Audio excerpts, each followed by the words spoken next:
శ్రీ మాత్రే నమస్కారం. నేను పండిట్ సూర్యప్రకాష్. ఈరోజు 25 ఏప్రిల్ 2026 శనివారం నాడు మీన రాశి వారికి ఒక ప్రత్యేక సందేశం ఉంది. మీ రాశిలోనే 3 గ్రహాలు కలిసి కూర్చున్నాయి: శని, కుజుడు, బుధుడు. ఈ 3 గ్రహాల కలయికను జ్యోతిష్యంలో త్రిగ్రహ యుతి అంటారు.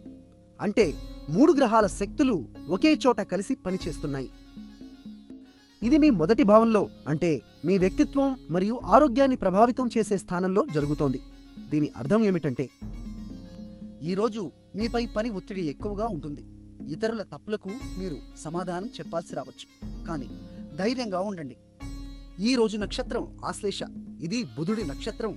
తెలివి మరియు వ్యూహాత్మక ఆలోచనకు ప్రసిద్ధి. కాబట్టి సమస్యలను తెలివిగా పరిష్కరించే శక్తి మీకు ఉంటుంది. ఈ రోజు సీతా నవమి కూడా శుక్లపక్ష నవమి తిథి, అంటే వెలుగు పక్షపు 9వ రోజు, సీతాదేవి జన్మదినం. ఈ పవిత్ర రోజున సహనం మరియు ధర్మం మీకు రక్షణ కవచంగా ఉంటాయి. మీ అదృష్ట సంఖ్య 7. పసుపు రంగు ధరిస్తే మంచి ఫలితాలు వస్తాయి. నిన్న మా అంచనా మీకు సరిగా ఉందా? కామెంట్లో చెప్పండి. వీడియో నచ్చితే లైక్ చేయండి, షేర్ చేయండి, మా ఛానల్ను సబ్స్క్రైబ్ చేయండి. ప్రియమైన వారికి ఒక చిన్న ఉపాయం: ఈరోజు ఓం బుధాయ నమః అని 9 సార్లు జపించండి. బుధుడి అనుగ్రహం మీకు స్పష్టమైన ఆలోచన ఇస్తుంది. శుభం కలుగుగాక.